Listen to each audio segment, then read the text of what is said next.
Hello and welcome to Ballam Farm. This is episode 10 and we have a busy day ahead of us again. It's a bit of a routine day. It's all about the grass. And then again, a little bit more grass. But it has to be done. That's what the cows eat. That's what they survive on. And as we start, we're on our way down to the dealership. We're going to go and get a baler so that we can start baling the hay. I don't think I can afford a really big baler. Well, in fact, I know I can't afford a really big baler. So we're going to just get something very, very basic to start off with it, get us going. And we'll get that up to the top field and get the baling started. We are expecting rain in the not too distant future, but it should clear up after that, so we'll head up, get that started, and then when it starts raining we'll just go and collect the grass and put that into the silage pit. Right, so just while we're down here, couple of splutterings on the tractor, so we'll just go and get that sorted out quickly. A little bit of maintenance. There we go. It's not a great start to the day, a bit of expense, but hey, has to be done. We don't want to be breaking down on the field. Right, let's go and have a look at these balers. So we just bought ourselves a really, really basic baler.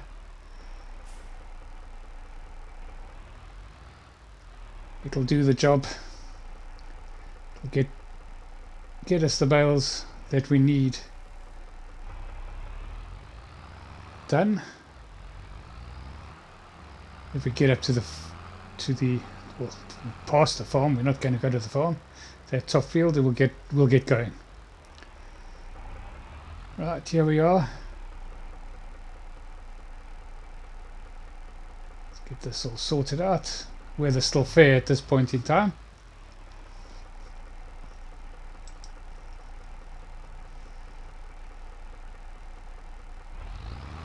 Right, start it up and off we go.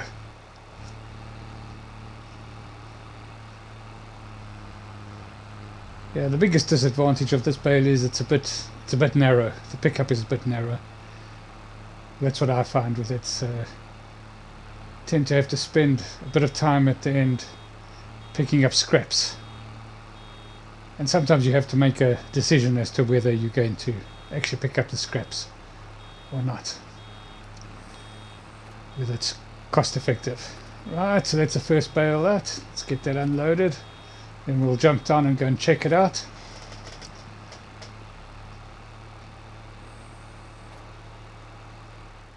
Right, let's get down, get the tape measure out and go and measure that bale. Yeah, I think I want it slightly bigger than that. We'll go up. Well, we can only use sizes. We'll go up to the bigger size.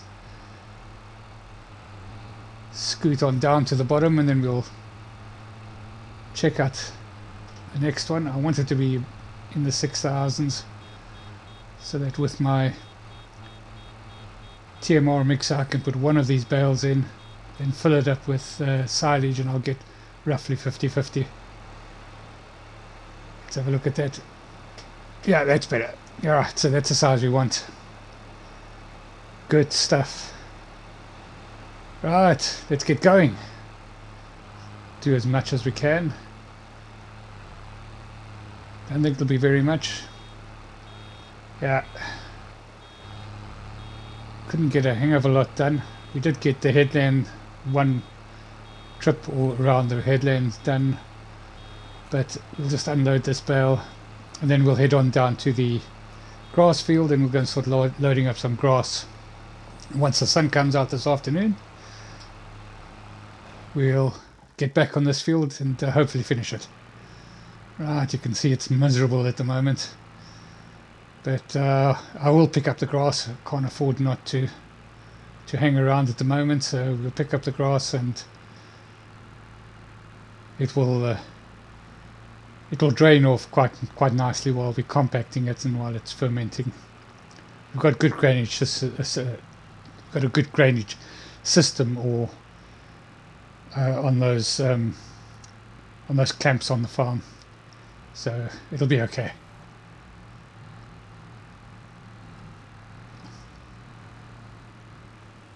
Right, I don't know how many of you are following or follow Tom Pemberton's channel. Some big changes going on in the farm. We'll discuss it a little bit later. Let's get this offloaded.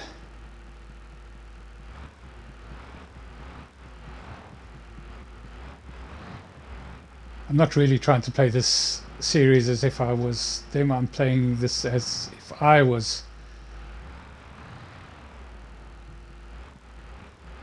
if I owned the farm. That's kind of the way I'm doing it.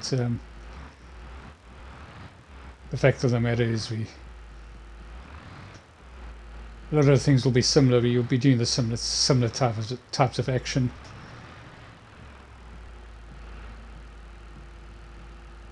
I can't claim to be anywhere near as experienced as those guys. I only worked on a small farm, so I wasn't always privy to all the decision making, but I always had an idea of what I would have done. It was just a question of whether my input was asked for, and if freely given by me, which is quite often,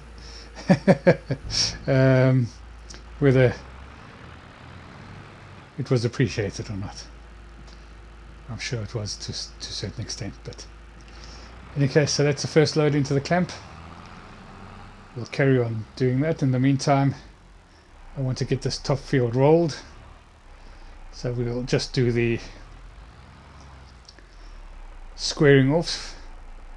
So we'll do headland and square off the field so that we can get one of the kids or one of the workers done. Well, get them to do it so that we can get back to loading up that grass, getting it into the clamp. Alright, off we go. As I say, I was watching, I think it was Friday, the destruction of Tom Pemberton's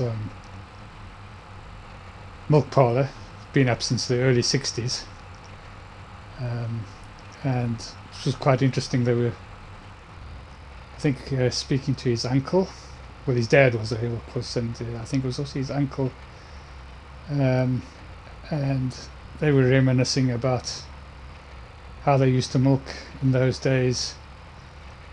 In those days, in the 1960s, early 1960s. It's fantastic how people build things and how long they last. Typical of farmers in general, I think. A couple of funny things that came out of the whole thing. One of the things that really made me chuckle is that they were digging up the holding area. They had a cement floor and they were using a jackhammer, and it was really destroying it pretty quickly and pretty easily. And I think it was Tom Pemberton's dad was saying that his dad could stretch a bag of cement. So, but then again, you know, as somebody pointed out, I think it might have been Tom's dad again. You know, the cows have been walking over that floor, that cement floor, since 1961, I think it is, twice a day at least. So can't really have been that weak. And they're not the lightest beasts. In any case, it's very, very interesting. If I remember, I'll put a link in the description for anybody who doesn't know about about the inspiration for this map.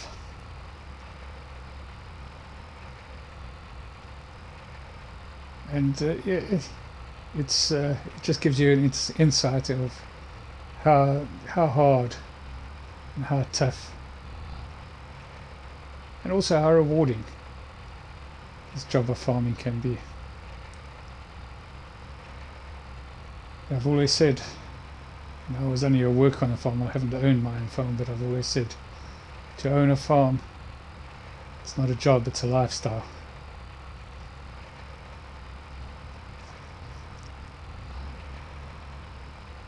I think we'll just increase the headland once more, and then I'm enjoying doing this and chatting to you guys about.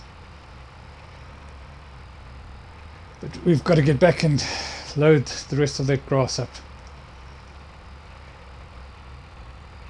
Has stopped raining, but I think I'll do a little bit more of the grass. Just let the hay dry out a little bit till later this afternoon. Hopefully I plan it right so that we can actually get that field over and done with. It's the nature of dairy farming, is that you spend a lot of time on the grass fields. It's all about getting the winter feed. For that matter, it's in the UK, it's for any type of or for most type of animal farming, it's all about making sure you've got enough feed to last a year, particularly in the times where you won't have access to easy and quick feed. Right, before we get back onto clearing out the fields, let's just go and do our deliveries. I've already delivered to the golf course. I took a pallet of butter down there, put a pallet of cheese into the shop, and I'm going to take this up to the duck pond market. But I thought I'd go the long way around and just have a quick stop, have a look at the wheat field, see how it's coming along. Just push our way through the bushes here. There we go. Frighten the life out of the birds. Yeah, it's still looking all good. When is the harvest season? We're just over the 50%. Yeah, that's good. So wheat harvest July, August, September. My feeling is that we'll be harvesting in September because it's a March plant. So I think that July and August would have been autumn plants. So I'm expecting to harvest in September. So we've still got a bit of time to work on the grass fields. We've got another 2 grass fields still to cut as well. And then we've also got to try and get onto the golf course. Well, they haven't phoned and said that they needed it done yet, but I'm presuming that they will want it cut sometime during the summer. Maybe towards the end of summer, somewhere along the line. Keep the grass high for the golfers, punish them for errant balls. Right, let's get this put into this stall. You see that box jump as I released the must have had the tailgate pressing up against it.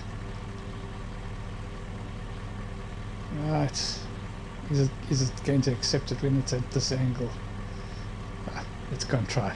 I'm sure it'll be alright. If it's not, we'll drop it and fix it up. Oh, sorry, Clarice. Didn't mean to walk into your stall as I was offloading there.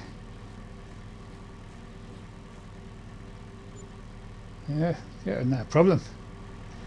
A little bit of income. Oh, funds are low, less than 10 grand. It was the purchase of the baler. Right, so we have been getting lots of requests from the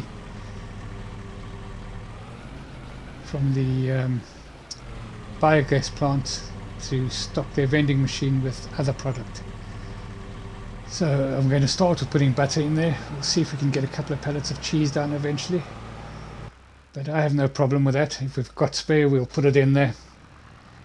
Another place to sell our product. Right.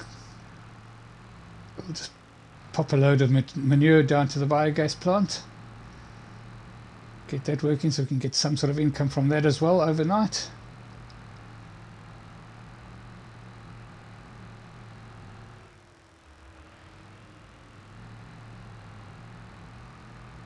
They have to, somewhere along the line, think about a bigger tractor, bigger trailer. They have to think about bigger tractors, but these are doing okay. They're doing okay jobs at this stage. Well, we don't really need bigger tractors, really. We might need a slightly bigger one just for a bit of field work, but certainly yard work, we don't need anything bigger than what we have. The styres are getting a bit old now. Right, that's that done. Get this back to the farm and get the baling started. Or continue baling, let's put it that way. Just after 4 in the afternoon, so we've got to get it going.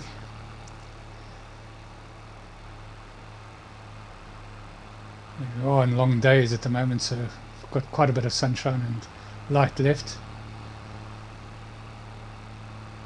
So I'll do just a little turn, give you an idea of what we do when we bale. Workers did a bit of a shoddy job with the windrowing. That will have to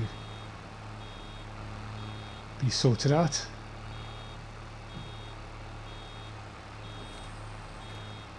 Right, there we go. Another one done.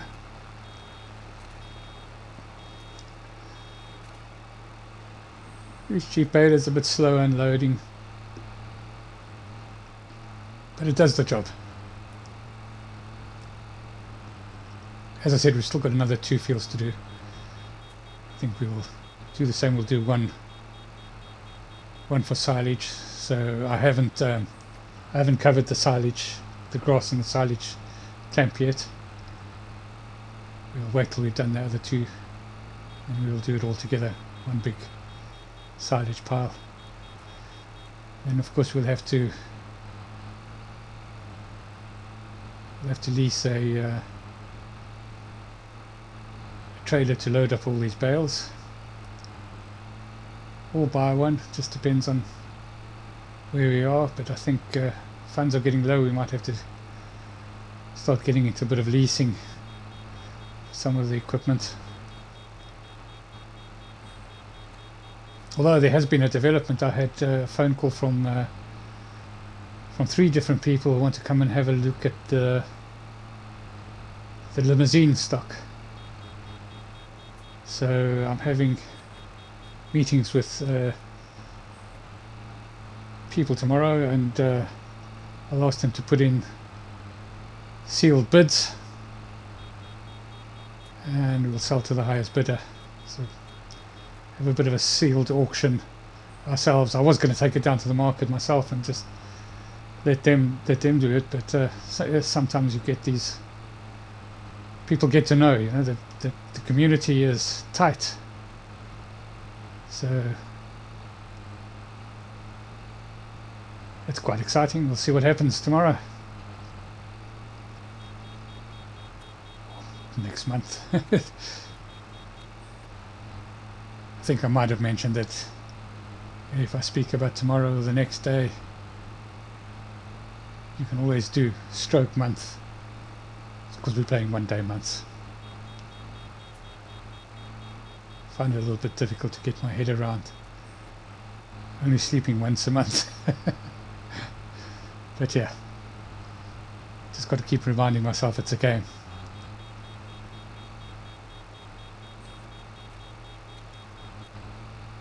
Right, here we go.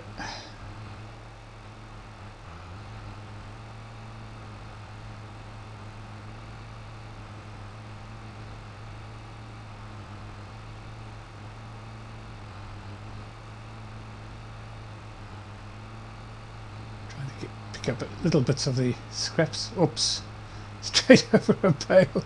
Oh, I didn't see that. I was looking for the scraps so much. Oh dear. Right.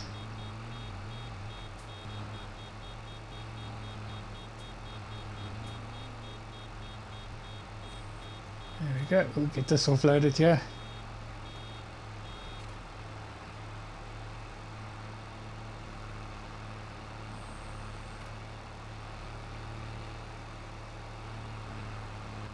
Right, so we finished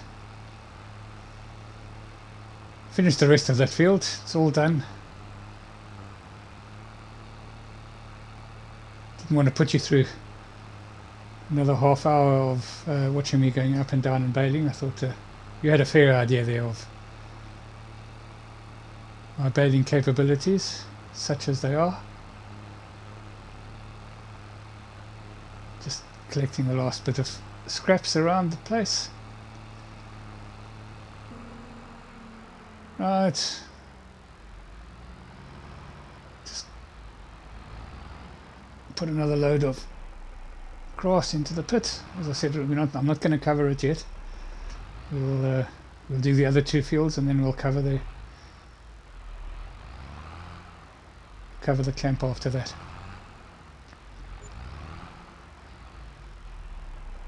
I think with the silage we've still got left from, I think we've still got about 130, 150,000 litres, not sure, but it's over 100,000 litres from the last batch of silage. But then again, we didn't feed, well, we did, we feed it the whole winter. And then depending on how much silage we've got and how much we get here, I might start putting in a little bit of silage into the cows' troughs in the fields, just to boost the production slightly. I don't want to put too much in. I just want to simulate what they would get basically when they come into a parlour, because you would normally feed some nice food to them while they're in the parlour, keep them happy. Alright, and this is the last job for the day. The young stock need a bit of hay. It won't last the night, so I've just popped up to the top field with the front loader, pick up a bale. That'll last them the night. And I think I might put them onto the bottom field, the field that they came from, for a little while, just to give them a bit of time to stretch their legs. But we'll see if we've got time to do that tomorrow.